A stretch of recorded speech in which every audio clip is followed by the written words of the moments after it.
Audible Studio présente Dans l'abîme du temps de Howard Phillips Lovecraft, lu par Pierre Junière. Chapitre 1.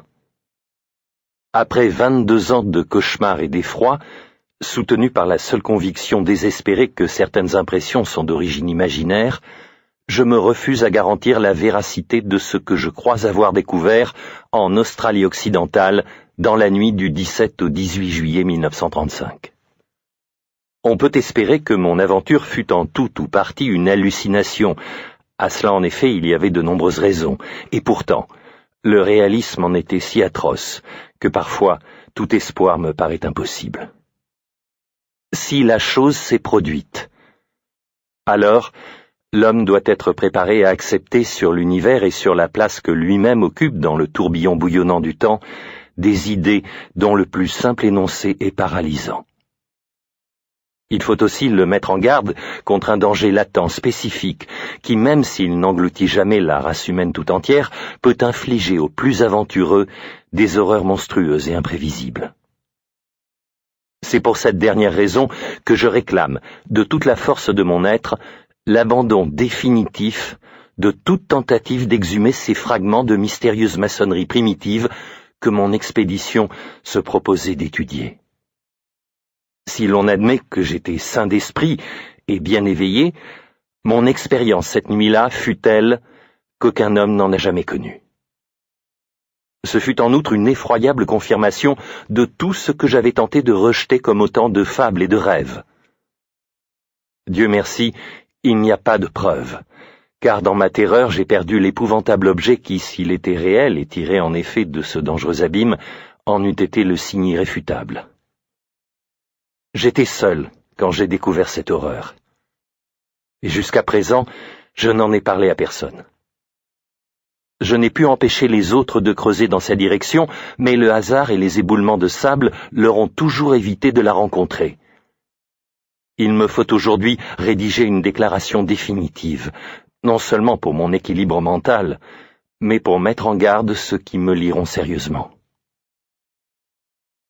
Ces pages, dont les premières sembleront connues aux lecteurs attentifs de la grande presse scientifique, sont écrites dans la cabine du bateau qui me ramène chez moi.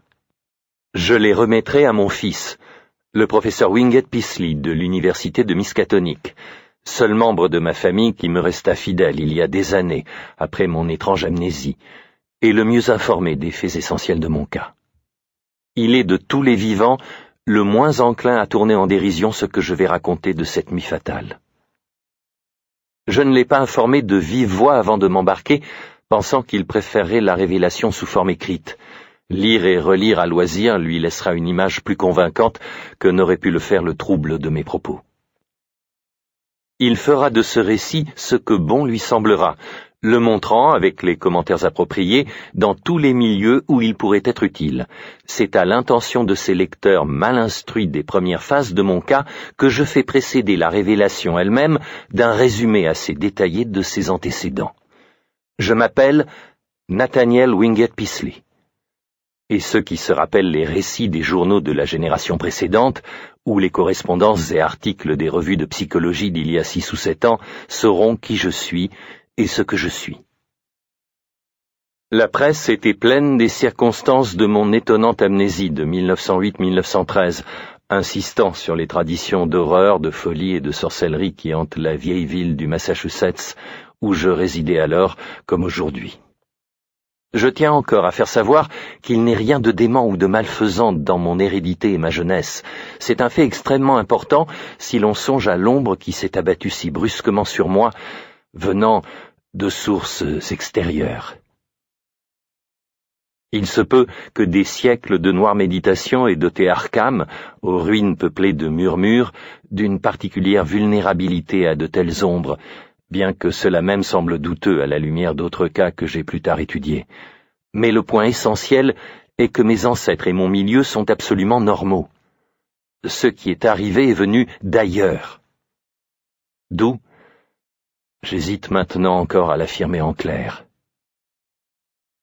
Je suis le fils de Jonathan et d'Anna Wingate Paisley, tous deux de vieilles familles saines d'Haverhill, Je suis né et j'ai grandi à Haverhill, dans l'antique demeure de Boardman Street près de Golden Hill, et je ne suis allé à Arkham que pour entrer à l'université de Miskatonic comme chargé de cours d'économie politique en 1895.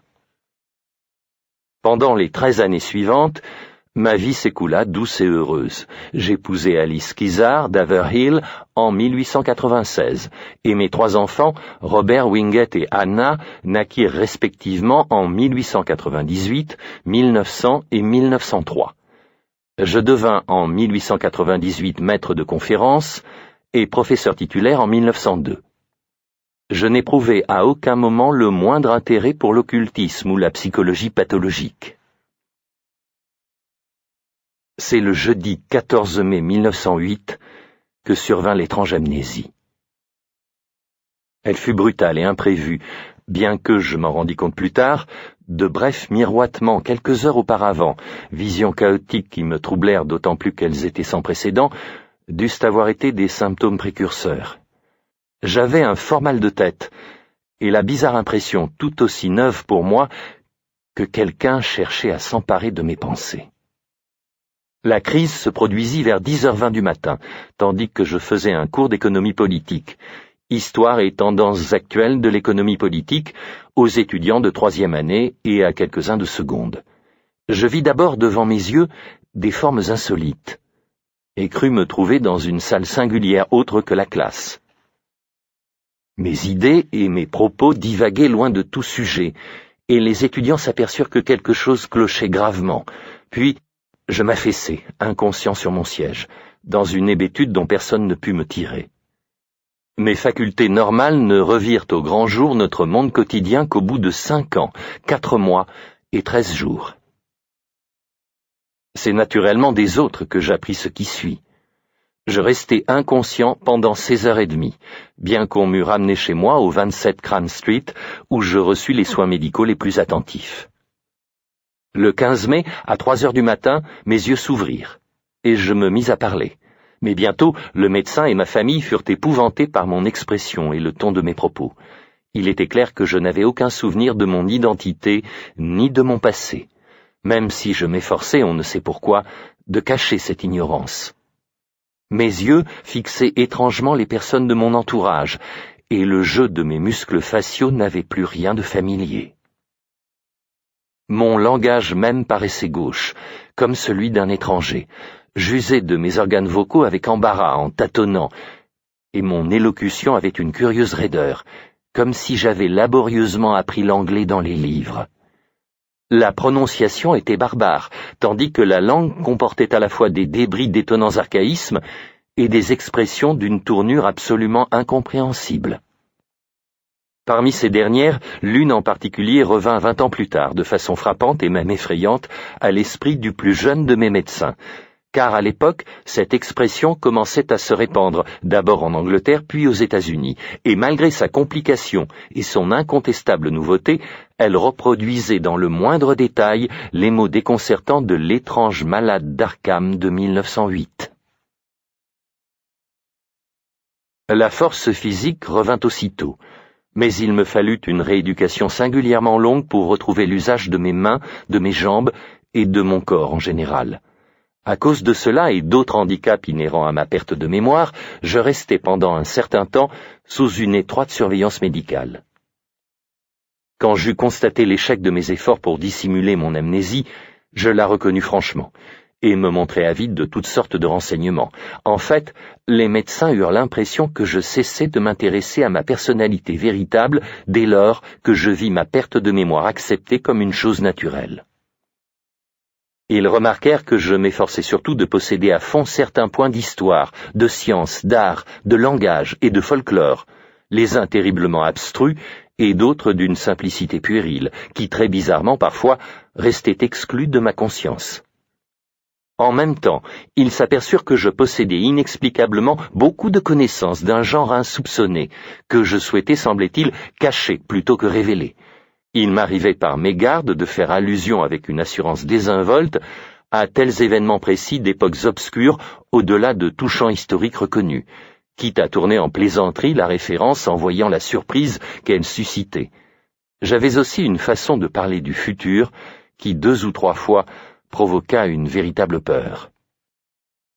Ces lueurs inquiétantes cessèrent bientôt de se manifester, mais certains observateurs attribuèrent leur disparition à une prudente hypocrisie de ma part, plus qu'à quelque déclin du savoir insolite qu'elle supposait.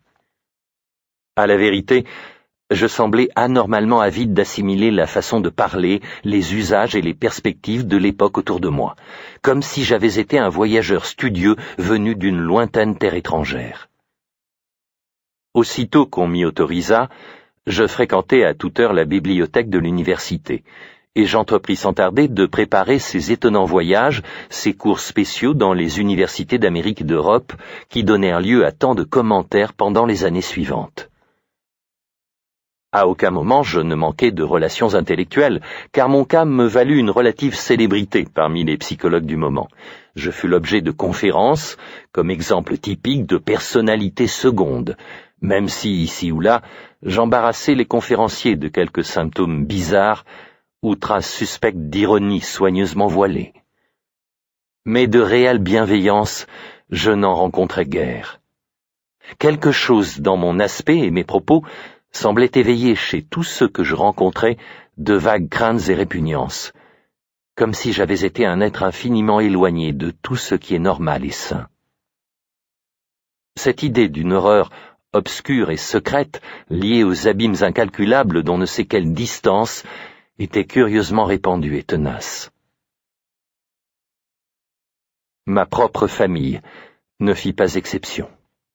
Dès l'instant de mon étrange réveil, ma femme m'avait considéré avec un effroi et un dégoût extrême, jurant que j'étais un parfait étranger usurpant le corps de son mari. En 1910, elle obtint le divorce et ne consentit jamais à me revoir, même après mon retour à un état normal en 1913. Ces sentiments furent partagés par mon fils aîné et ma petite-fille, que je n'ai jamais revus ni l'un ni l'autre. Seul mon second fils, Wingett, parut capable de surmonter la terreur et la répulsion suscitées par ma métamorphose. Lui aussi sentait bien que j'étais un étranger, mais quoiqu'il n'eût pas plus de 8 ans, il croyait fermement au retour de mon véritable moi. Quand celui-ci revint, en effet, il me rejoignit, et les tribunaux le confièrent à ma garde. Au cours des années, il m'aida dans les études que je fus poussé à entreprendre, et aujourd'hui, à 35 ans, il est professeur de psychologie à Miskatonic. Mais je ne suis pas surpris de l'horreur que j'inspirais, car assurément, l'esprit, la voix et l'expression de l'être qui s'éveilla le 15 mai 1908 n'étaient pas ceux de Nathaniel Wingett Peaslee. Je n'essaierai pas de raconter toute ma vie de 1908 à 1913, car les lecteurs peuvent en glaner les traits essentiels, ainsi que j'ai dû abondamment le faire moi-même, dans les dossiers des vieux journaux et revues scientifiques. On me rendit l'usage de mes fonds, et j'en usai sans hâte, sagement dans l'ensemble, à voyager et étudier dans divers centres du savoir. Mes voyages, cependant, furent surprenants à l'extrême, comportant de longues visites à des lieux écartés et déserts. En 1909, je passai 1 mois dans l'Himalaya, et en 1911, j'éveillai un vif intérêt par une expédition à dos de chameau dans les déserts inconnus d'Arabie. Je n'ai jamais pu savoir ce qui s'était produit lors de ces explorations. Pendant l'été de 1912, je frétai un bateau pour naviguer dans l'Arctique, au nord du Spitzberg, et manifestai au retour une évidente déception. Plus tard cette année-là, je passai des semaines seul, au-delà des limites de toute exploration passée ou ultérieure dans l'immense réseau des cavernes calcaires de Virginie occidentale, labyrinthe ténébreux et si complexe qu'on n'a jamais pu seulement envisager de reconstituer mon parcours. Mes séjours dans les universités furent marqués par une rapidité d'assimilation prodigieuse, comme si la personnalité seconde possédait une intelligence considérablement supérieure à la mienne. J'ai découvert aussi que mon rythme de lecture et d'études solitaires était phénoménal. Il me suffisait de parcourir un livre, juste le temps de tourner les pages, pour en retenir tous les détails, tandis que mon habileté à interpréter en un instant des figures compliquées était proprement impressionnante. Il circula à plusieurs reprises des rumeurs presque alarmantes sur mon pouvoir d'influencer les pensées et les actes d'autrui, bien que j'ai pris soin, semble-t-il, de réduire au minimum les manifestations de cette faculté. D'autres vilains bruits concernaient mes rapports intimes avec les chefs de groupes d'occultistes et des érudits suspects de relations avec des bandes innommables d'odieux hiérophantes du monde ancien. Ces rumeurs, bien que non confirmées à l'époque, furent certainement encouragées par ce qu'on savait de la teneur de mes lectures, car la consultation de livres rares dans les bibliothèques ne peut être gardée secrète.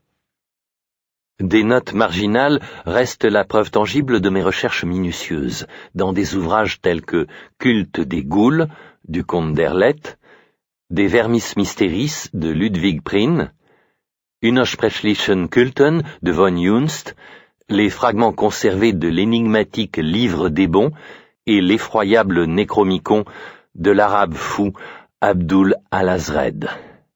Et puis, il est indéniable aussi que l'activité des cultes clandestins reçut une nouvelle et néfaste impulsion à peu près au moment de mon étrange métamorphose. Pendant l'été de 1913, je commençai à donner des signes d'ennui et de relâchement, et laissai entendre dans mon entourage qu'on pouvait s'attendre à me voir bientôt changer. J'évoquai le retour de souvenirs de ma première vie, mais la plupart de mes auditeurs mirent en doute ma bonne foi, car tout ce que je citais était fortuit et eût pu être tiré de mes vieux papiers personnels. Vers la mi-août, je regagnai Arkham et rouvris ma maison de Cran Street, depuis longtemps fermée. J'y installai une machine des plus curieuses, construite en pièces détachées par différents fabricants de matériel scientifique en Europe et en Amérique, et je la dissimulai soigneusement au regard de toute personne assez intelligente pour en comprendre la composition.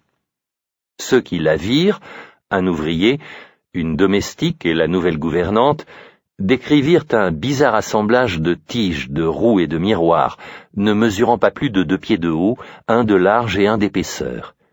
Le miroir central était rond et convexe. Tout cela est confirmé par les fabricants de pièces que l'on a pu joindre. Le soir du vendredi 26 septembre, je donnai congé à la gouvernante et à la femme de chambre jusqu'au lendemain midi. Des lumières brillèrent dans la maison tard dans la nuit, et un homme maigre, brun, l'allure singulière d'un étranger, arriva en automobile. Il était à peu près 1 heure du matin, quand les lumières s'éteignirent. À 2h15, un agent de police remarqua la demeure dans l'obscurité, mais la voiture de l'étranger était toujours garée le long du trottoir. À 4h, elle avait de toute évidence disparu. Ce fut à 6h qu'une voix hésitante à l'accent étranger demanda par téléphone au docteur Wilson de se rendre à mon domicile pour me tirer d'un bizarre évanouissement.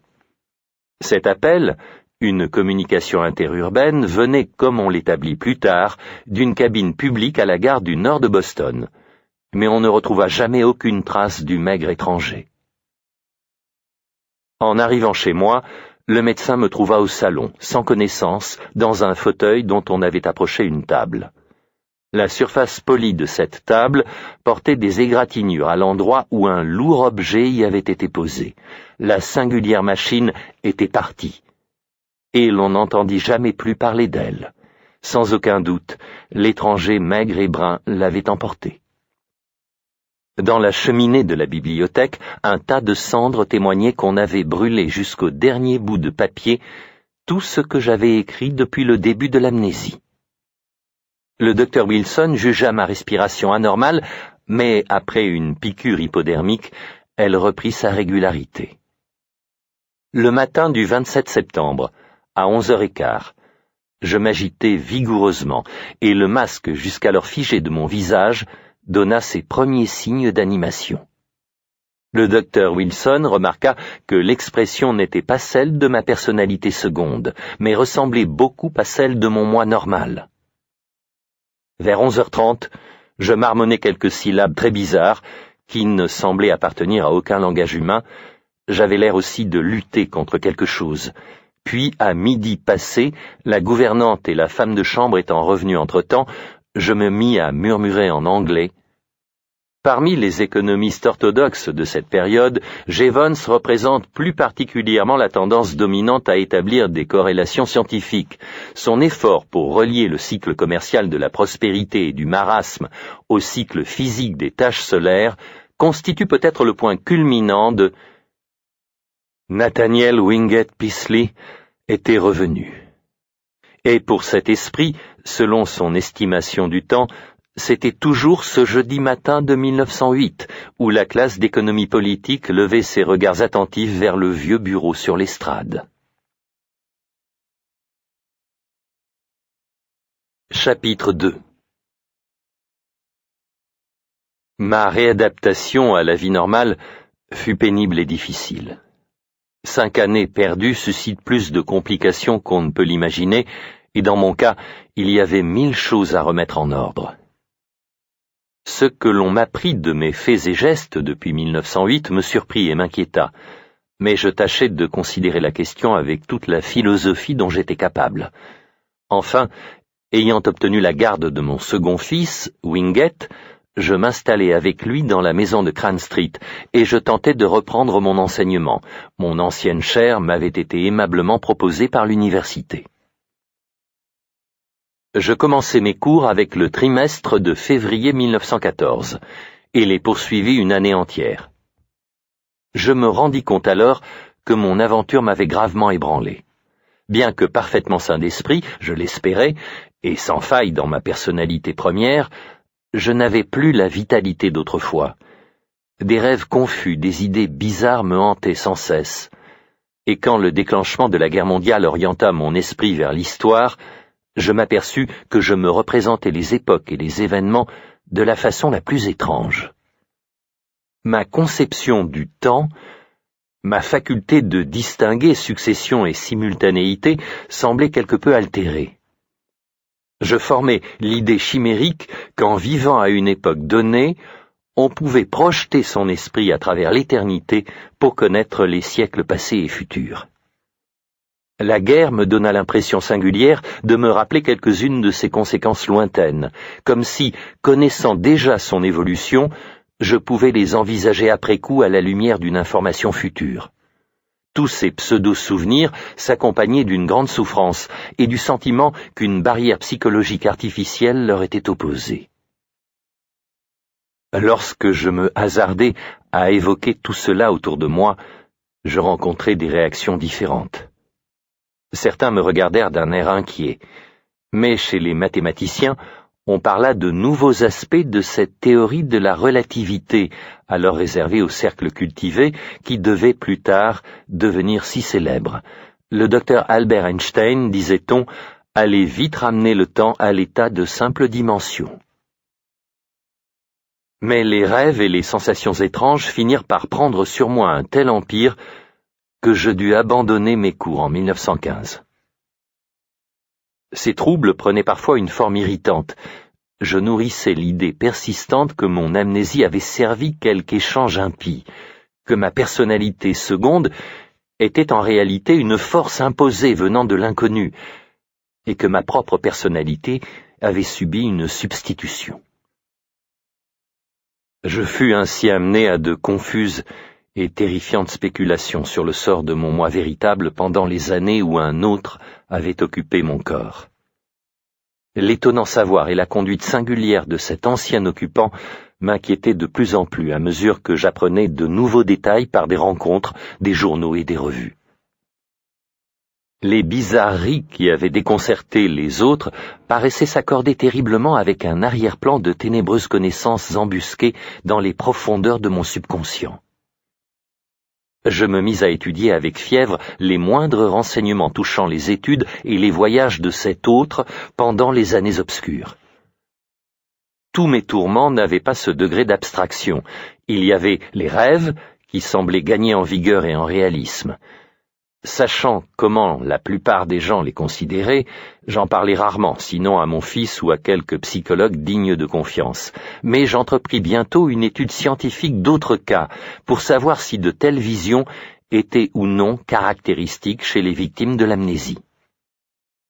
Mes résultats obtenus avec l'aide de psychologues, d'historiens, d'anthropologues et de spécialistes très expérimentés de la vie mentale, plus une recherche qui passait en revue tous les cas de dédoublement de la personnalité depuis l'époque des légendes de possession démoniaque jusqu'aux réalités médicales de notre temps, ces résultats, donc, m'apportèrent d'abord plus d'inquiétude que de réconfort. Je m'aperçus bientôt que mes rêves n'avaient à vrai dire aucun équivalent dans la masse formidable des cas d'amnésie authentique. Il restait néanmoins un tout petit nombre d'exemples dont le parallélisme avec ma propre expérience m'intrigua et me bouleversa pendant des années. Certains étaient tirés d'un antique folklore, d'autres répertoriés dans les annales de la médecine. Une ou deux anecdotes dormaient enfouies dans les classiques historiques. Il semblait donc bien que si ma forme particulière de disgrâce était prodigieusement rare, des exemples s'en étaient pourtant présentés à de longs intervalles depuis le début des chroniques de l'humanité. Certains siècles en comptaient 1, 2 ou 3, d'autres aucun, ou du moins aucun dont on ait gardé le souvenir. C'était pour l'essentiel toujours la même chose. Une personne à l'esprit réfléchi et pénétrant se trouvait investie d'une étrange vitalité seconde, menant pendant un temps plus ou moins long une existence entièrement différente, caractérisée d'abord par une maladresse dans l'élocution et les mouvements, puis plus tard par l'acquisition systématique de connaissances scientifiques, historiques, artistiques et anthropologiques, acquisition menée avec une ardeur fiévreuse et une faculté d'assimilation absolument anormale. Puis, un brusque retour à sa conscience propre, désormais tourmentée de temps à autre par des rêves confus et inapaisables, suggérant par fragments d'effroyables souvenirs soigneusement effacés. L'étroite ressemblance de ces cauchemars avec les miens, jusqu'au moindre détail, ne laissait aucun doute dans mon esprit sur leur nature manifestement exemplaire. Un ou deux de ces cas s'entouraient d'un halo de vague et sacrilège familiarité, comme si je les avais déjà connus par quelque agent cosmique trop effroyable et hideux pour qu'on en soutienne la vue. Dans 3 exemples, on mentionnait explicitement une mystérieuse machine, comme celle que j'avais eue chez moi avant la seconde transformation. Ce qui m'inquiéta aussi pendant mes recherches fut la fréquence assez importante des cas où un bref et fugitif aperçu des mêmes cauchemars avait affecté des personnes non atteintes d'amnésie caractérisée. Ces personnes étaient pour la plupart d'intelligence médiocre ou moins encore, certaines si rudimentaires qu'on ne pouvait guère y voir les véhicules d'une érudition anormale et d'acquisition mentale surnaturelle. Elles étaient animées une seconde par une force étrangère, puis on observait un retour en arrière et l'incertaine réminiscence vite dissipée d'inhumaines horreurs. Il y avait eu au moins 3 cas de ce genre au cours du dernier demi-siècle, dont un seulement 15 ans plus tôt. Quelque chose, issu d'un abîme insoupçonné de la nature, s'était-il aventuré en aveugle à travers le temps? Ces troubles atténués étaient-ils de monstrueuses et sinistres expériences dont la nature et l'auteur échappaient à toute raison? Telles étaient quelques-unes des conjectures imprécises de mes heures les plus noires, chimères encouragées par les mythes que découvraient mes recherches. Car je n'en pouvais douter, certaines légendes persistantes d'une antiquité immémoriale, apparemment inconnues de certains amnésiques récents et de leurs médecins, donnaient une image frappante et terrible de perte de mémoire comme la mienne. Quant à la nature des rêves et des impressions qui devenaient si tumultueux, j'ose encore à peine en parler. Ils sentaient la folie, et je croyais parfois devenir vraiment fou. Était-ce là un genre d'hallucination propre aux anciens amnésiques? Les efforts du subconscient pour combler par de pseudo-souvenirs un vide déconcertant pouvaient bien en effet donner lieu à de curieux caprices de l'imagination. Telle fut d'ailleurs, bien qu'une autre hypothèse du folklore me parut finalement plus convaincante, l'opinion de beaucoup des aliénistes qui m'aidèrent à étudier des cas analogues, et furent intrigués comme moi par les similitudes parfois observées. Ils ne qualifiaient pas cet état de folie véritable, mais le classaient plutôt parmi les troubles névrotiques. Ma démarche pour essayer de le circonscrire et de l'analyser, au lieu de chercher en vain à le rejeter et à l'oublier, rencontra leur chaleureuse approbation par sa conformité aux meilleurs principes psychologiques. J'appréciais particulièrement l'avis des médecins qui m'avaient suivi quand j'étais habité par une autre personnalité. Mes premiers troubles ne furent pas d'ordre visuel, mais portaient sur les questions plus abstraites dont j'ai parlé. Il y avait aussi un sentiment de répugnance intense et inexplicable à l'égard de moi-même. Il me vint une peur étrange de voir ma propre silhouette, comme si mes regards allaient y découvrir quelque chose d'absolument inconnu et d'une inconcevable horreur. Quand je risquais enfin un regard sur moi et apercevais la forme humaine familière, discrètement vêtue de gris ou de bleu, je ressentais toujours un curieux soulagement. Mais avant d'en arriver là, il me fallait surmonter une terreur infinie. J'évitais les miroirs le plus possible et me faisais toujours raser chez le coiffeur. Il me fallut beaucoup de temps pour établir un lien entre ces sentiments de frustration et les visions passagères qui commençaient à se manifester. Le premier rapprochement de ce genre concerna la sensation bizarre d'une contrainte extérieure, artificielle sur ma mémoire. Je compris que les images entrevues dont je faisais l'expérience avaient une signification profonde, terrible, et un redoutable rapport avec moi-même, mais qu'une influence délibérée m'empêchait de saisir ce sens et ce rapport. Vint ensuite cette bizarre conception du temps, et avec elle les efforts désespérés pour situer les fragments fugaces du rêve sur le plan chronologique et spatial. Les images elles-mêmes furent d'abord plus étranges qu'effrayantes. Il me semblait être dans une immense salle voûtée, dont les hautes nervures de pierre se perdaient presque parmi les ombres au-dessus de ma tête. Quelle que soit l'époque et le lieu, le principe du cintre était aussi connu et fréquemment utilisé qu'au temps des Romains. Il y avait de colossales fenêtres rondes et élevées, des portes cintrées et des bureaux ou tables aussi hauts qu'une pièce ordinaire. De vastes étagères de bois noir couraient le long des murs, portant ce qui semblait des volumes de format gigantesque au dos marqué d'étranges hiéroglyphes. La pierre apparente présentait des sculptures singulières, toujours en symboles mathématiques curvilignes, et des inscriptions ciselées reproduisant les mêmes caractères que les énormes volumes. La sombre maçonnerie de granit était d'un type mégalithique monstrueux, des rangées de blocs au sommet convexe venant s'encastrer dans d'autres à la base concave qui reposaient sur eux. Il n'y avait pas de siège, mais le dessus des immenses tables était jonché de livres, de papiers et d'objets qui servaient sans doute à écrire, jarres de métal violacées bizarrement ornées et baguettes à la pointe tachée. Si démesuré qu'il soit, je réussissais parfois à voir ces bureaux d'en haut. Sur quelques-uns, de grands globes de cristal lumineux en guise de lampes et d'énigmatiques machines faites de tubes de verre et de tiges de métal. Les fenêtres vitrées étaient treillissées de solides barreaux. Sans oser approcher pour regarder au travers, je pouvais distinguer de l'endroit où j'étais les faîtes ondulants d'une végétation singulière rappelant les fougères. Le sol était fait de lourdes dalles octogonales, et l'on ne voyait ni tapis ni tenture. Plus tard, je me vis parcourir des galeries cyclopéennes de pierre, et monter ou descendre des plans inclinés gigantesques de la même colossale maçonnerie. Il n'y avait aucun escalier, et les couloirs ne mesuraient jamais moins de 30 pieds de large. Certaines des constructions que je traversais en flottant devaient s'élever à des milliers de pieds dans le ciel. Sous terre, se succédaient plusieurs étages de noirs caveaux et de trappes jamais ouvertes, scellées de bandes métalliques et suggérant vaguement un péril extraordinaire.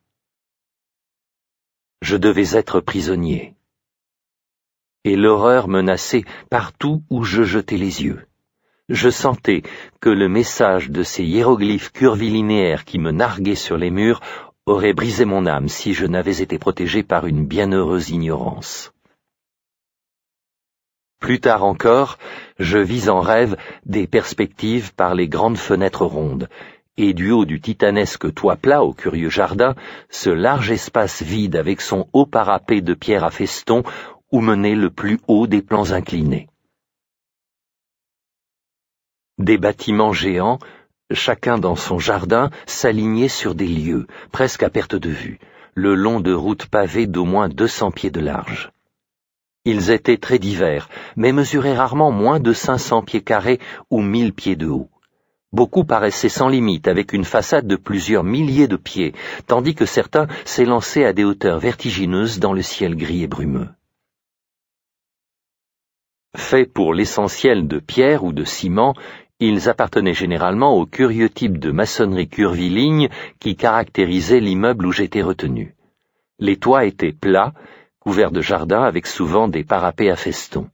Parfois des terrasses à plusieurs niveaux et de larges espaces dégagés parmi les jardins. Il y avait dans ces grandes routes comme un appel au mouvement, mais lors des premières visions, je ne sus pas analyser le détail de cette impression. Je vis, en certains endroits, d'énormes tours sombres de forme cylindrique qui dominaient de loin tous les autres édifices. Elles étaient vraisemblablement d'une espèce tout à fait exceptionnelle et présentaient les signes d'une antiquité et d'un délabrement considérable. Bâties bizarrement de blocs de basalte taillés à angle droit, elles s'amincissaient progressivement jusqu'à leurs sommets arrondis. On n'y voyait nulle part la moindre trace de fenêtre ou d'ouverture quelconque, si ce n'est des portes énormes.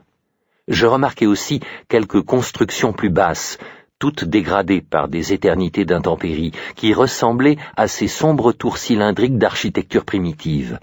Tout autour de ces monuments délirants de maçonnerie à l'équerre planait une inexplicable atmosphère de menace et de peur intense. Comment dégager les trappes scellées? Les jardins, omniprésents, étaient presque effrayants dans leur étrangeté, offrant des formes végétales bizarres et insolites qui se balançaient au-dessus de larges allées bordées de monolithes curieusement sculptés. Des espèces de fougères surtout, d'une taille anormale, les unes vertes, d'autres d'une pâleur spectrale, fongoïdes. Parmi elles se dressaient de grandes silhouettes fantomatiques, comparables à des calamités dont les troncs semblables à des bambous atteignaient des hauteurs fabuleuses. Et encore des touffes de prodigieux cycas et des arbres ou arbustes baroques d'un vert sombre qui rappelaient les conifères. Les fleurs, petites, incolores et impossibles à identifier, s'épanouissaient en parterres géométriques ou librement dans la verdure. Dans quelques jardins de la terrasse ou du toit, il en poussait de plus grandes et plus colorées, d'aspect presque répugnant, qui suggéraient une culture artificielle. Des plantes fongoïdes de dimensions, de contours et de couleurs inconcevables parsemaient le paysage selon des dessins qui révélaient une tradition horticole inconnue mais bien établie. Dans les jardins plus vastes au niveau du sol, on discernait un certain souci de conserver les caprices de la nature. Mais sur les toits, la sélection et l'art des jardins étaient plus manifestes. Le ciel était presque toujours pluvieux ou nuageux, et j'assistais parfois à des pluies torrentielles. De temps à autre, pourtant, on apercevait le soleil, qui semblait anormalement grand, et la lune, dont les taches avaient quelque chose d'inhabituel que je ne pus jamais approfondir. Les nuits très rares où le ciel était assez clair, j'apercevais des constellations à peine reconnaissables, quelquefois proches des figures connues, mais presque jamais identiques, et d'après la position des quelques groupes que je pus identifier, je conclus que je devais être dans l'hémisphère sud, près du tropique du Capricorne. L'horizon lointain était toujours embué et indistinct, mais je voyais aux abords de la ville de vastes jungles de fougères arborescentes inconnues, de calamités, de lépidodendrons et de sigillaires, dont les frondaisons fantastiques ondulaient, narquoises dans les vapeurs mouvantes. Par moments s'esquissaient des mouvements dans le ciel, mais mes premières visions ne les précisèrent jamais. Pendant l'automne de 1914, je commençais à faire des rêves espacés où je flottais étrangement au-dessus de la cité et des régions environnantes. Je découvris des routes interminables à travers des forêts de végétaux effroyables aux troncs tachetés, cannelés ou rayés, ou devant des villes aussi singulières que celles qui ne cessaient de m'obséder. Je vis de monstrueuses constructions de pierres noires ou irisées dans des percées ou des clairières où régnait un crépuscule perpétuel, et je parcourus de longues chaussées à travers des marécages si sombres que je distinguais à peine leur humide et imposante végétation. J'aperçus une fois une étendue sans bornes jonchée de ruines basaltiques détruites par le temps, dont l'architecture rappelait les rares tours sans fenêtres aux sommets arrondis de la ville obsédante. Et une fois, je vis la mer, étendue sans limite, vaporeuse, au-delà des colossales jetées de pierre d'une formidable cité de dômes et de voûtes. Des impressions de grande ombre sans forme se déplaçaient au-dessus d'elle, et ici ou là, des jaillissements insolites venaient troubler la surface des eaux. Chapitre 3. Ainsi que je l'ai dit, ces images extravagantes ne prirent pas tout de suite leur caractère terrifiant. À coup sûr, beaucoup de gens ont eu des rêves en eux-mêmes plus étranges, mêlant des fragments sans lien de vie quotidienne, de choses vues ou lues, combinés sous les formes les plus surprenantes par les caprices incontrôlés du sommeil. Pendant un certain temps, ces visions me semblèrent naturelles, bien que je n'ai jamais été jusqu'alors un rêveur extravagant. Beaucoup d'obscures anomalies, me disais-je, venaient sans doute de sources banales trop nombreuses pour qu'on les identifie. D'autres reflétaient simplement une connaissance élémentaire des plantes et autres données du monde primitif, 150 millions d'années plus tôt, le monde de l'âge permien ou triasique. En quelques mois néanmoins, l'élément de terreur apparut avec une intensité croissante. Et cela, quand les rêves prirent infailliblement l'aspect de souvenirs, et que mon esprit y découvrit un lien avec l'aggravation de mes inquiétudes d'ordre abstrait, le sentiment d'entrave à la mémoire, les singulières conceptions du temps, l'impression d'un détestable échange avec ma personnalité seconde de 1908-1913, et, beaucoup plus tard, l'inexplicable aversion à l'égard de moi-même. À mesure que certains détails précis surgissaient dans les rêves, l'horreur y devenait 1000 fois pire, si bien qu'en octobre 1915, je compris qu'il me fallait agir. C'est alors que j'entrepris une étude approfondie d'autres cas d'amnésie et de vision, convaincu que je réussirais ainsi à objectiver mon problème et à me délivrer de son emprise émotionnelle. Cependant, comme je l'ai déjà indiqué, le résultat fut d'abord presque exactement le contraire. Je fus absolument bouleversé d'apprendre que mes rêves avaient eu d'aussi exacts précédents, d'autant plus que certains témoignages étaient trop anciens pour qu'on pût supposer chez les sujets la moindre connaissance en géologie, et partant la moindre idée des paysages primitifs. Bien plus, beaucoup de ces récits fournissaient les détails et les explications les plus atroces à propos des images des grands bâtiments, des jardins sauvages et du reste. Les visions par elles-mêmes et les impressions vagues étaient suffisamment horribles, mais ce que suggéraient ou affirmaient quelques autres rêveurs sentait la folie et le blasphème. Et le comble, c'était que ma propre pseudo-mémoire en était incitée à des rêves plus délirants et au pressentiment de proches révélations. Néanmoins, la plupart des médecins jugeaient ma démarche dans l'ensemble fort recommandable. J'étudiais à fond la psychologie, et suivant mon exemple, mon fils Wingett en fit autant, ce qui l'amena finalement à occuper sa chaire actuelle.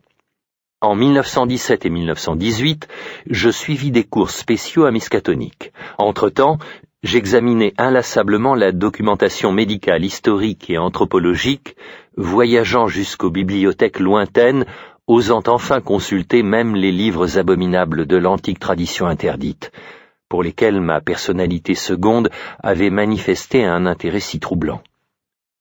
Certains de ces volumes étaient ceux-là même que j'avais étudiés pendant ma métamorphose, et je fus bouleversé d'y trouver des notes marginales et d'apparentes corrections du texte hideux, d'une écriture et dans des termes qui avaient quelque chose d'étrangement inhumain. La plupart étaient rédigés dans les langues respectives des différents ouvrages dont le lecteur semblait avoir une connaissance également parfaite, bien qu'académique. L'une pourtant, ajoutée au Unersprechlichen Kulten von Junst, était d'une inquiétante originalité. En hiéroglyphes curvilignes de la même encre que les corrections allemandes, elle ne suivait aucun modèle humain connu. Et ces hiéroglyphes étaient étroitement et sans aucun doute apparentés aux caractères que je rencontrais constamment dans mes rêves, ceux dont parfois j'imaginais un instant connaître la signification ou être à deux doigts de me la rappeler. Achevant de me déconcerter, plusieurs bibliothécaires m'assurèrent qu'à en croire les communications précédentes et les fiches de consultation des livres en question, toutes ces notes ne pouvaient être que de moi dans mon état second. Même si à l'époque, comme aujourd'hui, j'ignorais 3 des langues utilisées. En rassemblant les documents épars, anciens et modernes, anthropologiques et médicaux, j'obtins un mélange assez cohérent de mythes et d'hallucinations dont l'ampleur et l'étrangeté me laissèrent absolument stupéfait. Une seule chose me consola, l'antiquité des mythes. Quelle science perdue avait introduit dans ces fables primitives l'image du paysage paléozoïque ou mésozoïque, je ne pouvais même pas l'imaginer, mais il y avait eu ces images. Il existait donc une base pour la formation d'un type défini d'hallucination. Les cas d'amnésie avaient sans aucun doute créé le modèle mythique général, mais par la suite, la prolifération capricieuse des mythes dut agir sur les amnésiques et colorer leurs pseudo-souvenirs. J'avais lu et appris moi-même toutes les légendes primitives pendant ma perte de mémoire. Mes recherches l'avaient amplement démontré. N'était-il pas naturel alors que mes rêves et mes impressions affectives se colorent et se modèlent d'après ce que ma mémoire avait secrètement conservé de ma métamorphose? Quelques mythes se rattachaient de manière significative à d'autres légendes obscures du monde préhumain, en particulier ces contes hindous qui englobent de stupéfiants abîmes de temps et font partie de la tradition des théosophes actuels. Les mythes primitifs et les hallucinations modernes s'accordaient pour affirmer que l'humanité n'est qu'une, et peut-être la moindre, des races hautement civilisées et dominantes dans la longue histoire en grande partie inconnue de cette planète. Ils laissaient entendre que des êtres de forme inconcevable avaient élevé des tours jusqu'au ciel et approfondi tous les secrets de la nature avant que le premier ancêtre amphibie de l'homme ait rampé hors de la mer chaude, voici 300 millions d'années. Certains venaient des étoiles. Quelques-uns étaient aussi vieux que le cosmos lui-même. D'autres s'étaient rapidement développés à partir de germes terrestres aussi éloignés des premiers germes de notre cycle de vie que ceux-ci le sont de nous-mêmes. On parlait sans hésiter de milliers de millions d'années, et de rapports étroits avec d'autres galaxies et d'autres univers. À vrai dire, il n'était pas question de temps dans l'acceptation humaine du terme. Mais la plupart des récits et des impressions rapportées évoquaient une race relativement récente, d'apparence bizarre et compliquée, ne rappelant aucune forme de vie scientifiquement connue, et qui s'était éteinte 50 millions d'années à peine avant la venue de l'homme. Ce fut, disait-il, la race la plus importante de toutes, car elle seule avait conquis le secret du temps. Elle avait appris tout ce qu'on avait su et tout ce qu'on saurait sur Terre, grâce à la faculté de ses esprits les plus pénétrants de se projeter dans le passé et le futur, fût-ce à travers des abîmes de millions d'années, pour étudier les connaissances de chaque époque. Les réalisations de cette race avaient donné naissance à toutes les légendes des prophètes, y compris celles de la mythologie humaine. Dans leurs immenses bibliothèques, des volumes de textes et de gravures contenaient la totalité des annales de la Terre, histoire et description de toutes les espèces qui avaient été ou seraient, avec le détail de leurs arts, leurs actions, leur langue et leur psychologie. Forts de cette science illimitée, ceux de la grande race choisissaient dans chaque ère et chaque forme de vie tel ou tel concept, art et procédé qui pouvaient convenir à leur propre nature et à leur situation. La connaissance du passé, obtenue par une sorte de projection de l'esprit indépendamment des sens reconnus, était plus difficile à recueillir que celle de l'avenir. Dans ce dernier cas, la démarche était plus simple et plus concrète. Avec une assistance mécanique appropriée, un esprit se projetait en avant dans le temps, cherchant à tâtons son obscur chemin extrasensoriel jusqu'à proximité de la période désirée. Alors, après des épreuves préliminaires, il s'emparait du meilleur représentant qu'il put trouver des formes de vie les plus évoluées à l'époque. Il pénétrait dans le cerveau de cet organisme où il installait ses propres vibrations. Tandis que l'esprit dépossédé remontait en arrière jusqu'au temps de l'usurpateur, occupant le corps de ce dernier en attendant qu'un nouvel échange s'opère en sens inverse. L'esprit, projeté dans le corps d'un organisme du futur, se comportait alors comme un membre de la race dont il empruntait l'apparence, et apprenait le plus rapidement possible tout ce qu'on pouvait acquérir de l'ère choisie, de ce qu'elle possédait d'informations et de techniques. Cependant, l'esprit dépossédé, rejeté dans le temps et le corps de l'usurpateur, était étroitement surveillé. On l'empêchait de nuire au corps qu'il occupait, et des enquêteurs spécialisés lui soutiraient tout son savoir. Il arrivait souvent qu'on l'interroge dans sa propre langue, si des recherches précédentes dans l'avenir en avaient rapporté des enregistrements. Si l'esprit venait d'un corps dont la grande race ne pouvait physiquement reproduire le langage, on fabriquait d'ingénieuses machines sur lesquelles la langue étrangère pouvait être jouée, comme sur un instrument de musique. Ceux de la grande race étaient d'immenses cônes, striés de 10 pieds de haut, avec une tête et d'autres organes fixés à des membres extensibles d'1 pied d'épaisseur partant du sommet. Ils s'exprimaient en faisant claquer ou frotter d'énormes pattes ou pinces qui prolongeaient 2 de leurs 4 membres, et se déplaçaient en dilatant et contractant une couche visqueuse qui recouvrait leur base de 10 pieds de large. Quand la stupeur et le ressentiment de l'esprit captif s'étaient atténués, et en admettant qu'il vint d'un corps extrêmement différent de ceux de la grande race, qu'il n'éprouvait plus d'horreur pour son insolite forme temporaire, on lui permettait d'étudier son nouveau milieu et de ressentir un émerveillement et une sagesse comparables à ceux de son remplaçant. Moyennant certaines précautions et en échange de services rendus, on le laissait parcourir le monde habité dans de gigantesques aéronefs, ou sur ces gros véhicules à profil de bateaux propulsés par des moteurs atomiques qui sillonnaient les grandes routes, et puisaient librement dans les bibliothèques où l'on pouvait lire l'histoire passée et future de la planète. Beaucoup d'esprits captifs acceptaient ainsi mieux leur sort, car ils n'en étaient que de passionnés, et pour ces esprits-là, la révélation des mystères cachés de la Terre, chapitre clos d'inconcevables passés et des tourbillons vertigineux d'un futur qui contient les années à venir de leur propre temps, sera toujours, malgré les horreurs insondables souvent découvertes, l'expérience suprême de la vie. Quelquefois, certains pouvaient rencontrer d'autres esprits captifs arrachés à l'avenir, échanger des idées avec des consciences qui vivaient 100, 1000 ou 1 million d'années avant ou après leur propre époque.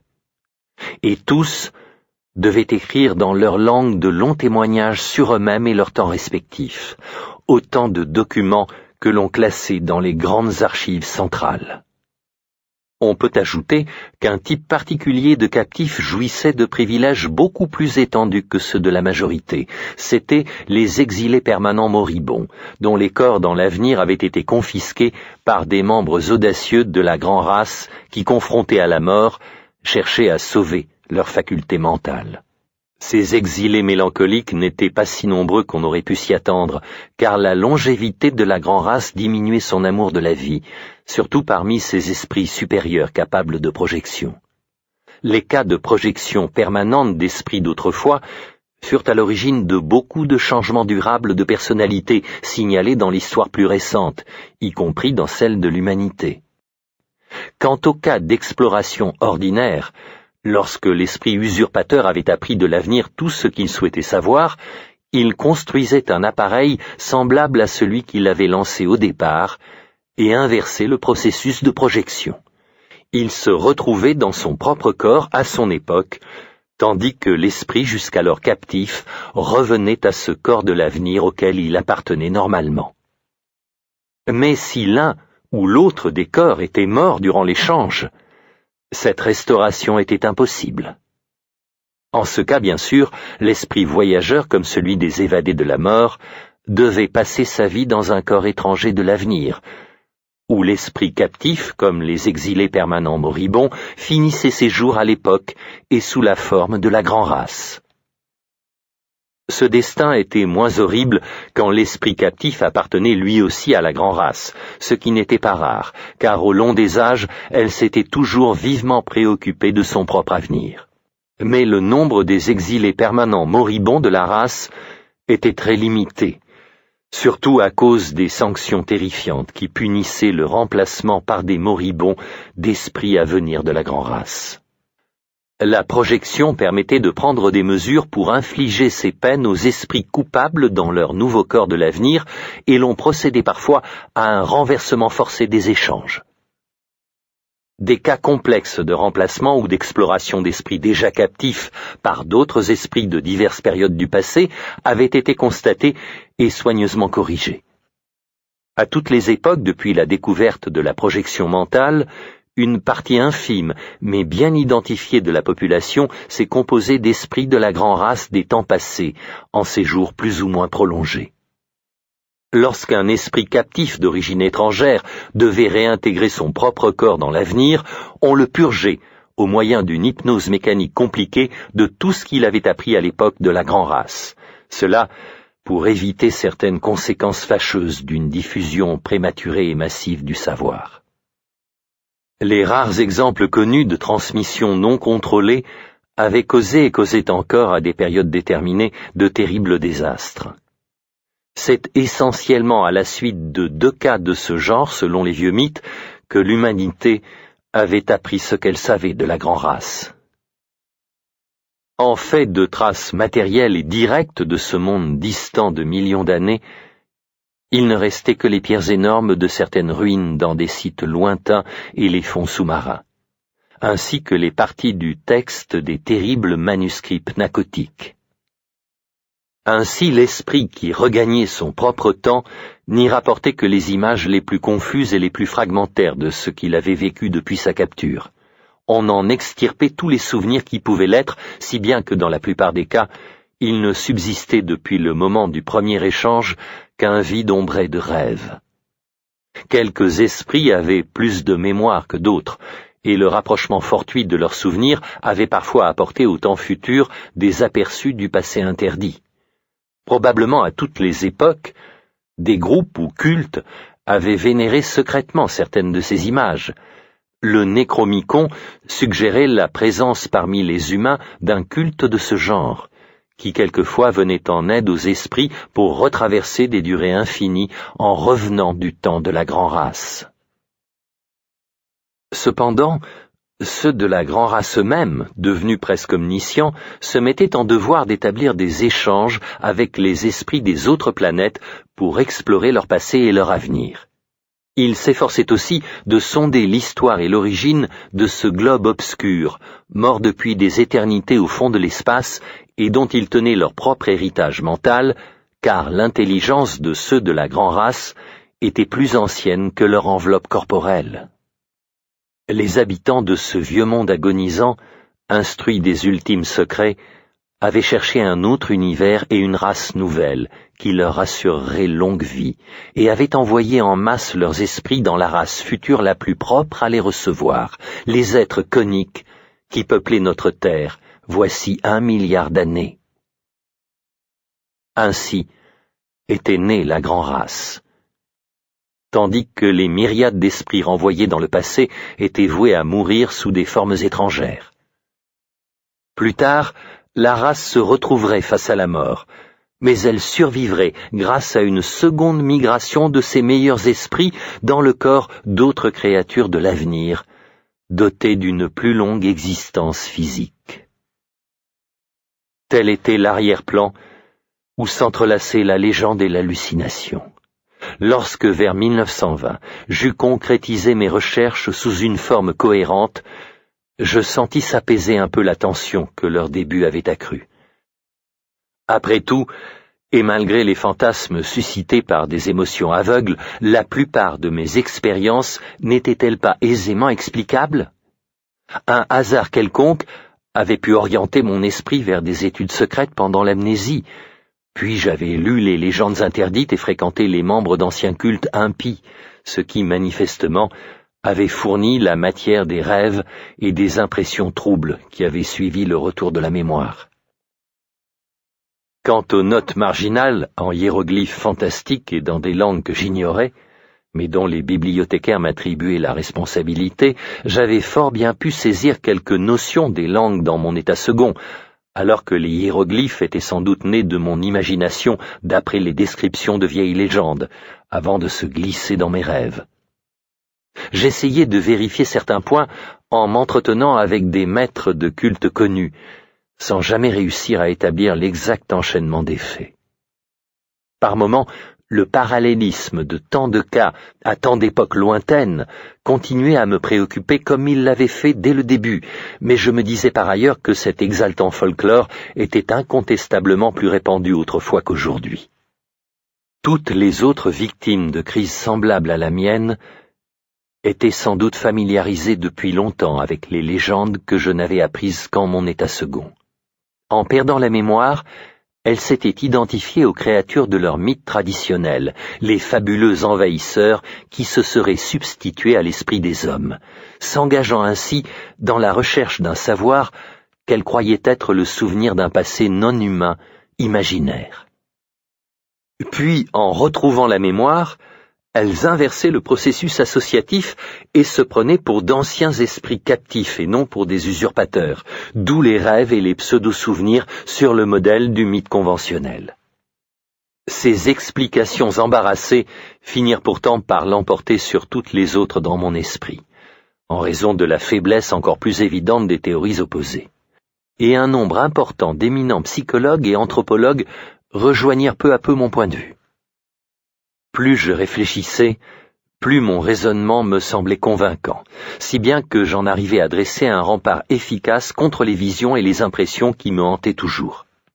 Voyais-je la nuit des choses étranges, ce n'était rien que ce que j'avais entendu ou lu. Me venait-il des dégoûts, des conceptions, des pseudo-souvenirs bizarres, c'était encore autant d'échos des mythes assimilés dans mon état second. Rien de ce que je pouvais rêver ou ressentir n'avait de véritable signification. Fort de cette philosophie, j'améliorais nettement mon équilibre nerveux, en dépit des visions, plus que des impressions abstraites qui devenaient sans cesse plus fréquentes et d'une précision plus troublante. En 1922, me sentant capable de reprendre un travail régulier, je mis en pratique mes connaissances nouvellement acquises en acceptant à l'université un poste de maître de conférences en psychologie. Mon ancienne chaire d'économie politique avait depuis longtemps un titulaire compétent, sans compter que la pédagogie des sciences économiques avait beaucoup évolué depuis mon époque. Mon fils était alors au stade des études supérieures qui allaient le mener à sa chaire actuelle, et nous travaillions beaucoup ensemble. Chapitre 4. Je continuais néanmoins de noter soigneusement les rêves incroyables qui m'assaillaient, si denses et si impressionnants. J'y trouvais l'intérêt d'un document psychologique d'une réelle valeur. Ces images fulgurantes ressemblaient toujours diablement à des souvenirs, mais je luttais contre cette impression avec un certain succès. Dans mes notes, je décrivais les fantasmes comme des choses vues, mais le reste du temps, j'écartais ces illusions arachnéennes de la nuit. Je n'y avais jamais fait allusion dans les conversations courantes.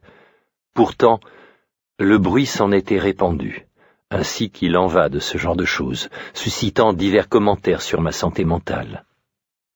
Il est amusant de songer que ces rumeurs ne dépassaient pas le cercle des profanes, sans un seul écho chez les médecins ou les psychologues. Je parlerai peu ici de mes visions d'après 1914, puisque des récits et des comptes rendus plus détaillés sont à la disposition des chercheurs sérieux. Il est certain qu'avec le temps, les singulières inhibitions s'atténuèrent un peu, car le champ de mes visions s'élargit considérablement.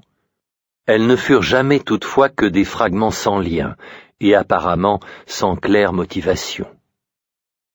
Je semblais acquérir progressivement dans les rêves une liberté de mouvement de plus en plus grande. Je flottais à travers d'étonnants bâtiments de pierre, passant de l'un à l'autre par de gigantesques galeries souterraines qui étaient manifestement des voies de communication courantes. Je rencontrais parfois, au niveau le plus bas, ces larges trappes scellées, autour desquelles régnait une telle aura de peur et d'interdit. Je voyais d'énormes bassins de mosaïques et des salles pleines de curieux et inexplicables ustensiles d'une variété infinie. Il y avait encore dans des cavernes colossales des mécanismes compliqués dont le dessin et l'utilité m'étaient absolument inconnus, et dont le bruit ne se fit entendre qu'après plusieurs années de rêve. Je peux faire observer ici que la vue et l'ouïe sont les seuls sens que j'ai jamais utilisés dans l'univers onirique. L'horreur véritable commença en mai 1915, quand je vis pour la première fois des créatures vivantes. C'était avant que mes recherches m'aient appris, avec les mythes et l'historique des cas, ce à quoi je devais m'attendre. À mesure que tombaient les barrières mentales, j'aperçus de grandes masses de vapeur légère en différents endroits du bâtiment et dans les rues en contrebas. Elles devinrent peu à peu plus denses et distinctes, jusqu'à ce que je puisse suivre leurs monstrueux contours avec une inquiétante facilité. On eût dit d'énormes cônes iridescents de 10 pieds de haut et autant de large à la base, faits d'une substance striée, squameuse et semi-élastique. De leur sommet partaient 4 membres cylindriques flexibles, chacun d'1 pied d'épaisseur, de la même substance ridée que les cônes eux-mêmes. Ces membres se contractaient parfois jusqu'à presque disparaître, ou s'allongeaient à l'extrême, atteignant quelquefois 10 pieds. 2 se terminaient par de grosses griffes ou pinces. Au bout d'un 3e se trouvaient 4 appendices rouges en forme de trompette. Le 4e portait un globe jaunâtre irrégulier d'environ 2 pieds de diamètre, où s'alignaient 3 grands yeux noirs le long de la circonférence centrale.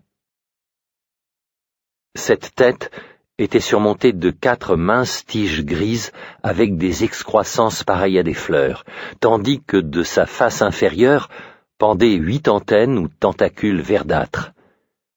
La large base du cône central était bordée d'une matière grise caoutchouteuse, qui par dilatation et contraction successives assurait le déplacement de l'entité tout entière.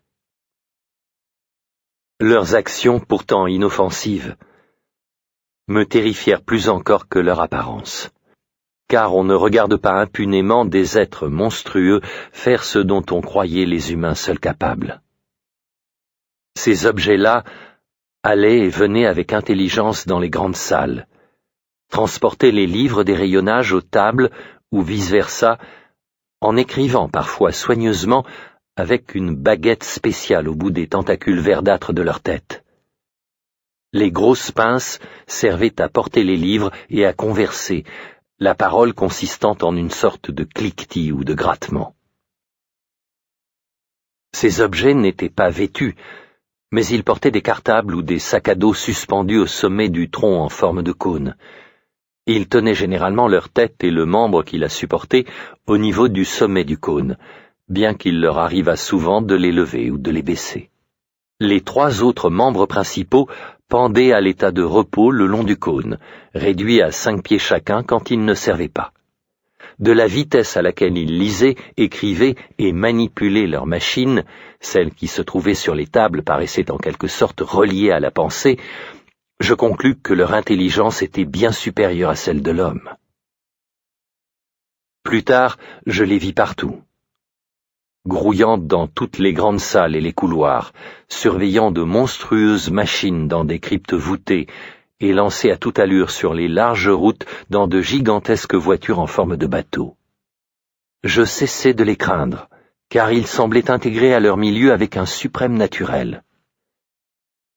Des caractéristiques individuelles devenaient évidentes parmi eux, et certains donnaient l'impression d'être soumis à une sorte de contrainte.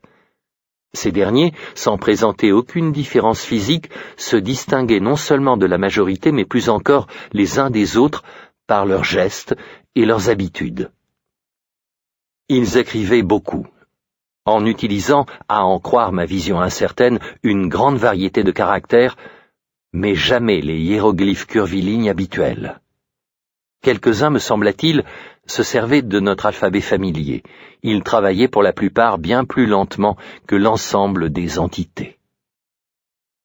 Pendant tout ce temps, je ne fus en rêve qu'une conscience désincarnée au champ visuel plus étendu que la normale, flottant librement, du moins sur les avenues ordinaires et les voies express.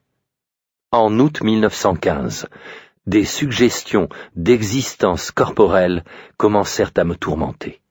Je dis tourmenter, car la première phase ne fut qu'un rapprochement purement abstrait, mais non moins atroce, entre la répugnance déjà signalée à l'égard de mon corps et les scènes de mes visions. À un moment, je fus surtout préoccupé pendant les rêves d'éviter de me regarder. Et je me rappelle combien je me félicitais de l'absence de miroir dans les étranges salles. J'étais très troublé de voir toujours les grandes tables, qui n'avaient pas moins de 10 pieds de haut, au niveau de leur surface, et non plus bas. Puis, la tentation morbide de m'examiner devint de plus en plus forte. Et une nuit, je ne pus résister. D'abord, en baissant les yeux, je ne vis absolument rien. Je compris bientôt pourquoi.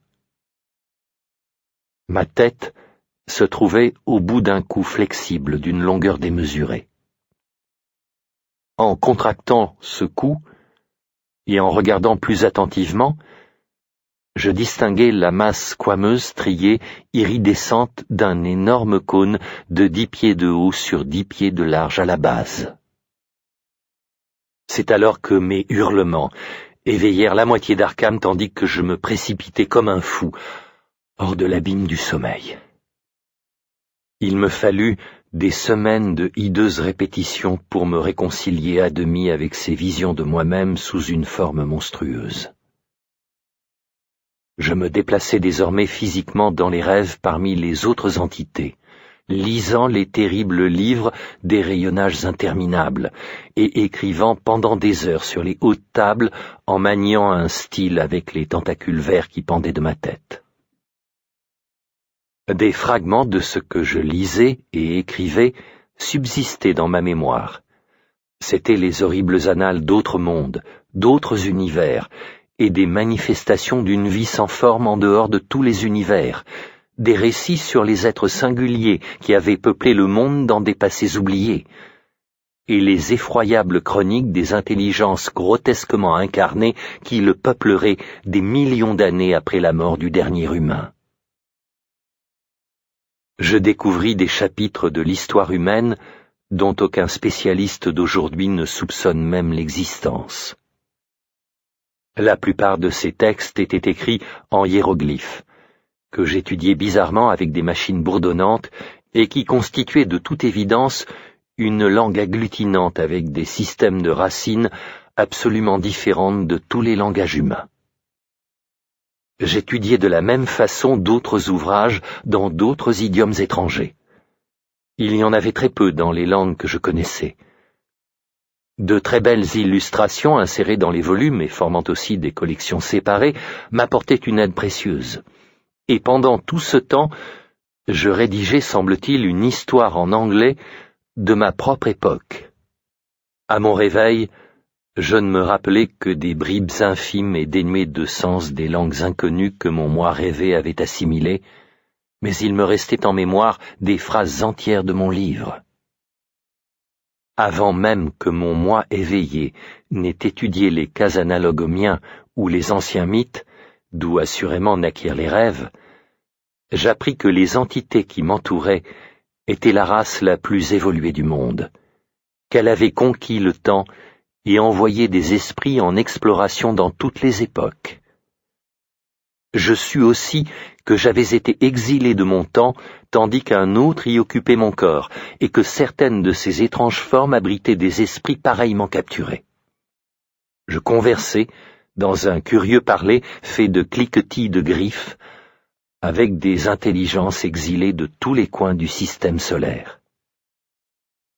Il y avait un esprit de la planète que nous appelons Vénus qui vivrait dans un nombre incalculable d'époques à venir, et un autre d'un satellite de Jupiter qui venait de 6 millions d'années avant notre ère.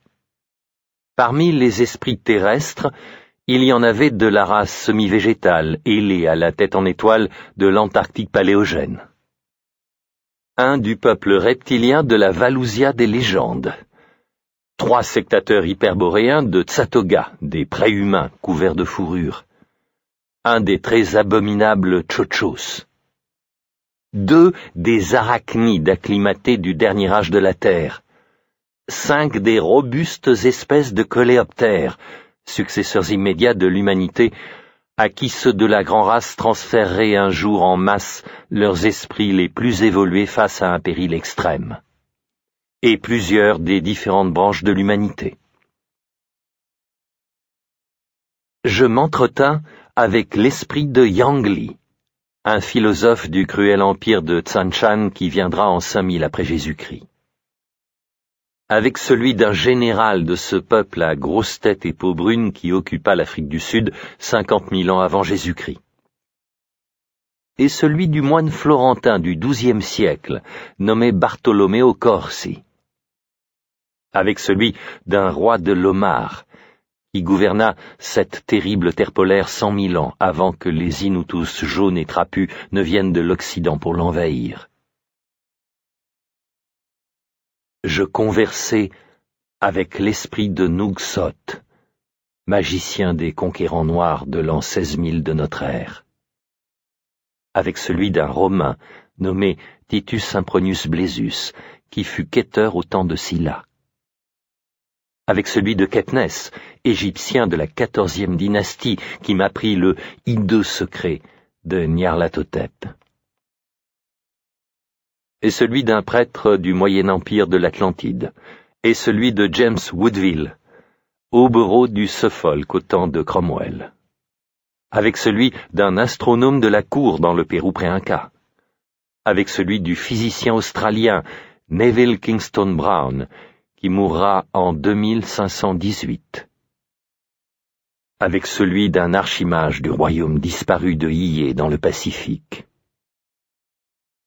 Celui de Théododites, fonctionnaire grec de Bactriane en 200 avant Jésus-Christ. Avec celui d'un vieux Français du temps de Louis XIII qui s'appelait Pierre-Louis Montagny.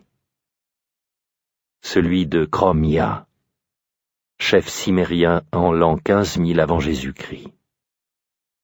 Et tant d'autres, que mon cerveau ne peut retenir les épouvantables secrets et vertigineuses merveilles qu'ils m'ont révélés.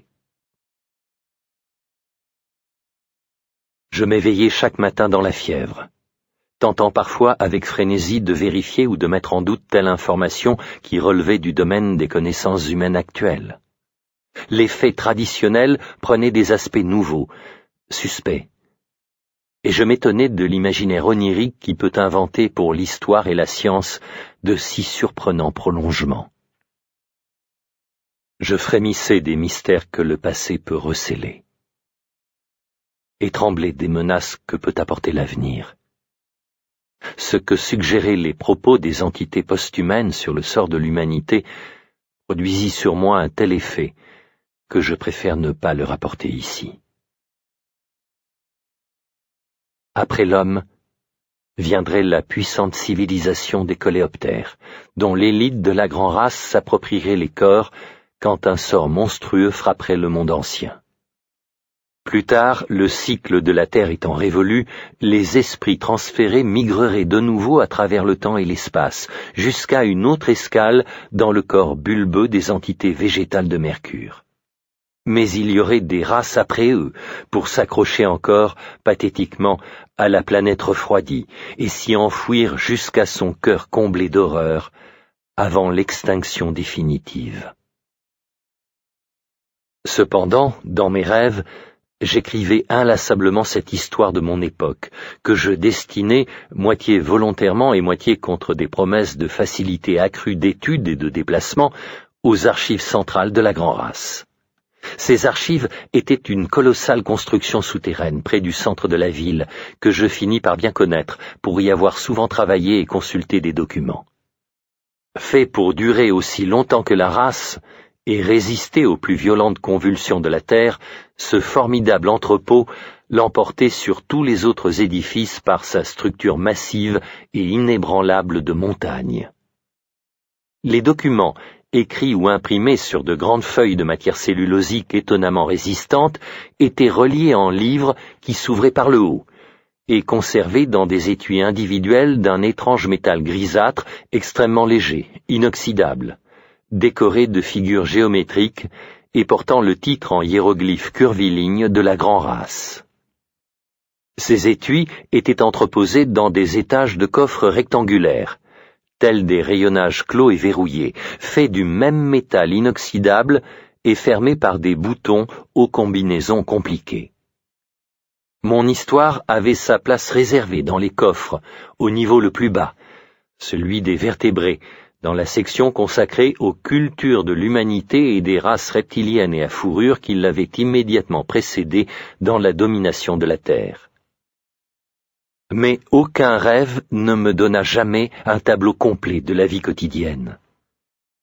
Ce n'étaient que fragments nébuleux et sans lien, et qui ne se présentaient certainement pas dans leur succession normale. Je n'ai par exemple qu'une idée très imparfaite de l'organisation de ma vie dans le monde du rêve, sinon que je devais disposer personnellement d'une grande chambre de pierre. Mes restrictions de prisonnier disparurent peu à peu, au point que certaines visions comprenaient des voyages impressionnants au-dessus des imposantes routes de la jungle, des séjours dans des villes étranges et des explorations de quelques-unes des immenses ruines noires sans fenêtres dont se détournaient ceux de la Grand-Race avec une singulière frayeur. Il y eut aussi de longs périples sur mer à bord d'énormes navires à plusieurs ponts d'une rapidité incroyable, et des survols de régions sauvages dans des dirigeables fermés en forme de projectiles, soulevés et mus par propulsion électrique.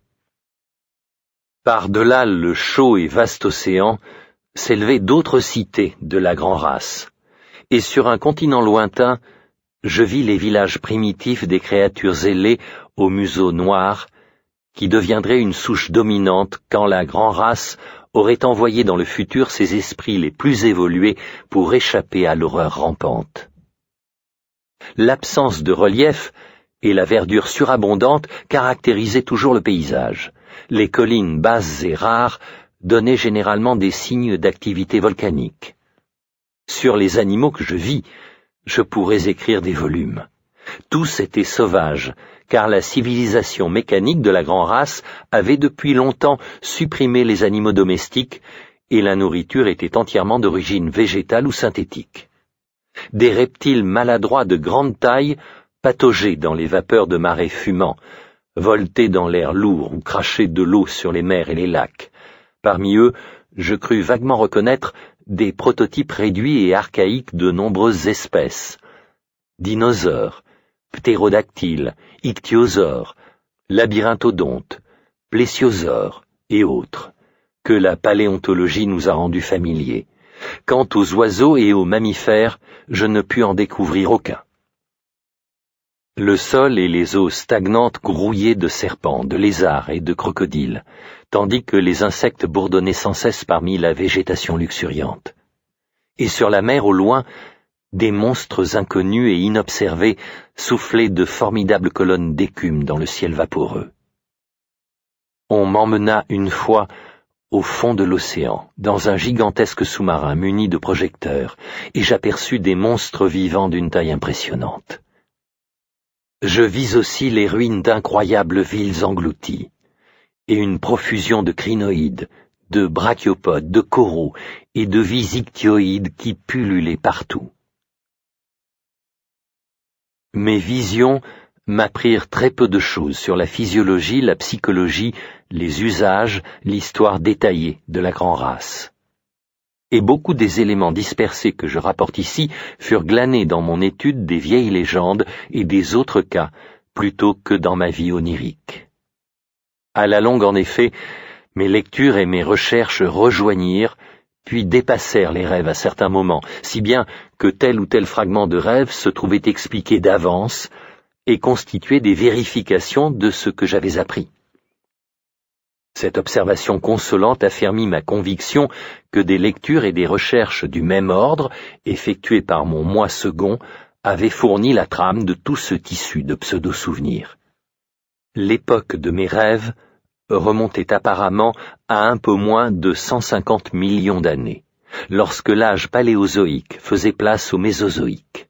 Les corps occupés par la grande race ne correspondaient à aucun stade d'évolution, survivant ou scientifiquement connu de l'évolution terrestre, mais c'était un type organique bizarre, très homogène et hautement spécialisé, aussi proche du végétal que de l'animal. Le mécanisme de la cellule était chez eux d'un genre exceptionnel, excluant presque la fatigue et supprimant le besoin de sommeil. La nourriture, absorbée par les appendices rouges en forme de trompette, fixée à l'un des principaux membres flexibles, était toujours semi-liquide, et à bien des égards différait entièrement des aliments de tous les animaux existants. Ces êtres ne possédaient que deux des sens que nous connaissons, la vue et l'ouïe, cette dernière ayant pour organe les excroissances en forme de fleurs situées sur la tête au bout de tiges grises. Ils avaient beaucoup d'autres sens, incompréhensibles, et de toute façon peu utilisables par les esprits étrangers captifs qui habitaient leur corps. Leurs 3 yeux étaient placés de manière à leur assurer un champ visuel plus étendu que la normale. Leur sang était une espèce d'ichor vert foncé, très épais. Ils n'avaient pas de sexe, mais se reproduisaient au moyen de germes ou spores groupés à leur base qui ne pouvaient se développer que sous l'eau. On utilisait de grands bassins peu profonds pour la culture de leurs jeunes, qu'on élevait toutefois en nombre très limité, en raison de la longévité des individus, l'âge moyen étant de 4 ou 5 000 ans. Ceux qui se révélaient manifestement défectueux étaient éliminés aussitôt qu'on observait leurs imperfections. En l'absence du toucher ou de la souffrance physique, la maladie et l'approche de la mort se reconnaissaient à des symptômes purement visuels. Les morts étaient incinérés en grande cérémonie. De temps à autre, comme on l'a déjà dit, un esprit exceptionnel échappait à la mort en se projetant dans l'avenir, mais de tels cas étaient rares. Quand il s'en produisait un, l'esprit exilé de l'avenir était traité avec la plus grande bienveillance jusqu'à la désintégration de son insolite résidence. La grande race semblait former une seule nation ou union aux liens assez lâches, ayant en commun les principales institutions, mais comportant 4 groupes distincts.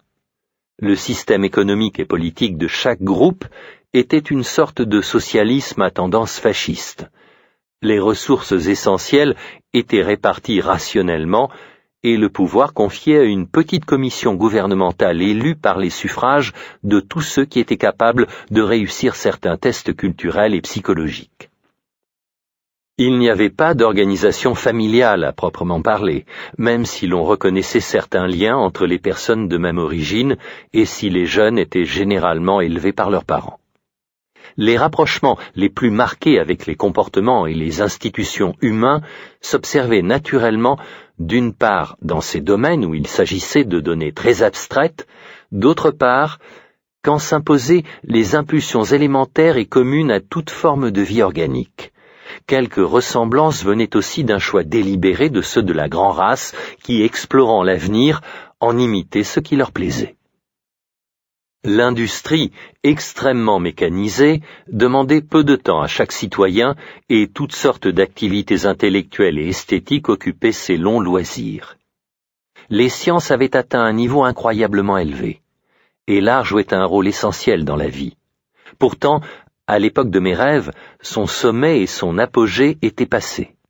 La technologie trouvait un stimulant considérable dans la lutte incessante pour survivre et préserver la structure matérielle des grandes villes, malgré les prodigieuses convulsions géologiques de ces temps primitifs. Le crime était étonnamment rare et le maintien de l'ordre assuré avec une remarquable efficacité. Les peines qui allaient de la perte de privilèges et la prison jusqu'à la mort ou à un déchirement émotionnel profond n'étaient jamais infligées sans un examen minutieux des motifs du coupable. Les guerres, civiles pour la plupart depuis les derniers millénaires, mais menées parfois contre des envahisseurs reptiliens ou octopodes, ou encore contre les anciens ailés à la tête en étoile concentrés dans l'Antarctique, étaient peu fréquentes, mais terriblement dévastatrices.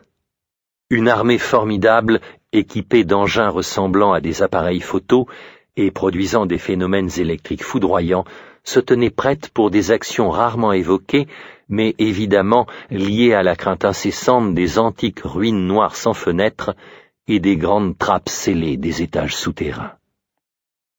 Cette terreur des ruines basaltiques et des trappes n'était généralement l'objet que de suggestions confuses, ou tout au plus de vagues et furtifs murmures. Absence significative, on ne trouvait dans les livres des rayonnages d'usage courant aucune précision à son propos. C'était chez ceux de la grande race le seul sujet rigoureusement tabou, associé semblait-il à d'effroyables luttes passées autant qu'aux périls futurs, qui obligeraient un jour la race à envoyer en masse ses esprits les plus pénétrants dans les temps à venir. Si décevants et fragmentaires que soient les autres sujets présentés par les rêves et les légendes, celui-ci était plus obscur encore et déconcertant. Les vieux mythes confus l'évitaient complètement, ou peut-être à dessein, avait-on retranché toute allusion. Et dans mes rêves, comme dans ceux des autres, les traces en étaient singulièrement rares. Les membres de la grande race n'en parlaient jamais de propos délibérés. Et tout ce qu'on a pu glaner vient de quelques esprits captifs particulièrement observateurs. Selon ces bribes d'informations, l'objet de cette peur était une horrible race ancienne d'entités tout à fait extraterrestres, à demi polypes, qui, venant à travers l'espace d'univers infiniment lointain, avait soumis la Terre et 3 autres planètes du système solaire voici environ 600 millions d'années. Elles n'étaient matérielles qu'en partie, suivant notre conception de la matière, et leur type de conscience ainsi que leurs moyens de perception étaient radicalement différents de ceux des organismes terrestres. Leur sens, par exemple, ne comportait pas celui de la vue, leur monde mental se composant d'un étrange réseau d'impressions non visuelles. Elles étaient néanmoins suffisamment matérielles pour utiliser des instruments de matière normale dans les régions cosmiques où elles en trouvaient, et il leur fallait un logement, encore qu'il fût d'un genre très particulier. Bien que leur sens puisse pénétrer les obstacles matériels, leur substance en était incapable, et certaines formes d'énergie électrique pouvaient les détruire entièrement. Elles avaient la faculté de se déplacer dans l'air, malgré l'absence d'ailes ou de quelque autre organe visible de lévitation. Leurs esprits étaient d'une telle nature que ceux de la grande race n'avaient pu faire aucun échange avec eux. Lorsque ces créatures étaient arrivées sur la Terre, elles avaient construit de puissantes cités basaltiques de tours sans fenêtres et exercé d'affreux ravages sur les êtres vivants qu'elles avaient rencontrés. C'est alors que les esprits de la grande race s'étaient élancés à travers le vide, depuis cet obscur monde transgalactique connu sous le nom du Yit, dans les inquiétants et contestables fragments de poterie d'Eltdown. Les nouveaux venus, grâce aux engins qu'ils avaient créés, n'eurent aucune peine à vaincre les rapaces entités et à les refouler dans ces cavernes au cœur de la Terre qu'elles avaient déjà reliées à leur demeure et commencé à habiter. Puis, scellant les issues, ils les avaient abandonnés à leur destin, occupant par la suite la plupart de leurs grandes cités, dont ils conservèrent certains édifices importants pour des motifs qui relevaient plus de la superstition que de l'indifférence, l'audace ou le zèle scientifique et historique. Mais à mesure que s'écoulaient les âges, des symptômes imprécis et sinistres révélaient que les entités anciennes croissaient en force et en nombre dans les entrailles de la Terre. Des irruptions sporadiques d'un caractère particulièrement hideux se produisirent dans certaines petites villes lointaines de la grande race, et dans quelques-unes des vieilles cités abandonnées qu'elles n'avaient pas peuplées. autant de lieux où l'on n'avait pas convenablement scellé et gardé les issues menant aux abîmes intérieurs. Après cela, on avait redoublé de précautions et muré définitivement la plupart des ouvertures. Plusieurs furent conservées avec leurs trappes scellées dans un but stratégique pour combattre les vieilles entités si jamais elles surgissaient à des endroits inattendus. Les incursions de ces monstrueux anciens avaient dû être d'une horreur indescriptible, car elles avaient à jamais coloré la psychologie de la grande race. L'impression tenace de cette horreur était telle que l'aspect même des créatures était passé sous silence. Je ne pus à aucun moment entrevoir clairement à quoi elles ressemblaient. Il était question, en termes voilés, d'une stupéfiante plasticité et de la faculté de se rendre passagèrement invisible, tandis que d'autres échos faisaient allusion à leur contrôle de vents violents à des fins militaires. On semblait leur associer aussi des sifflements bizarres et de colossales traces de pas comportant les empreintes circulaires de 5 orteils. De toute évidence, le sort fatal que redoutait si désespérément la grande race, ce sort qui lancerait un jour des millions d'esprits remarquables à travers l'abîme du temps jusqu'à des corps inconnus dans un avenir plus sûr, était lié à une dernière attaque victorieuse des êtres anciens. Des projections mentales dans les âges futurs prédisaient clairement une telle horreur, et la grande race avait décidé qu'aucun de ceux qui pouvaient fuir n'aurait à l'affronter. Ce serait un raid de pure vengeance, bien plus qu'un effort pour reconquérir le monde de la surface. Cela, on le savait par l'histoire future de la planète, car les projections mentales ne montraient dans les allées et venues des races de l'avenir aucune intervention des monstrueuses entités. Peut-être celle-ci avait-elle finalement préféré les abîmes de la Terre à sa surface changeante, ravagée par les tempêtes, puisque la lumière ne comptait pas pour elle. Peut-être aussi s'affaiblissait-elle lentement au fil des âges. On savait en effet qu'elle serait toute morte à l'époque de la race post-humaine des coléoptères, dont les esprits en fuite seraient les locataires. En attendant, ceux de la grande race continuaient à monter la garde, leurs armes puissantes toujours prêtes malgré l'interdit horrifié qui bannissait le sujet des propos courants et des documents accessibles. Et l'ombre d'une peur sans nom planait perpétuellement autour des trappes scellées et des vieilles tours noires, aveugles.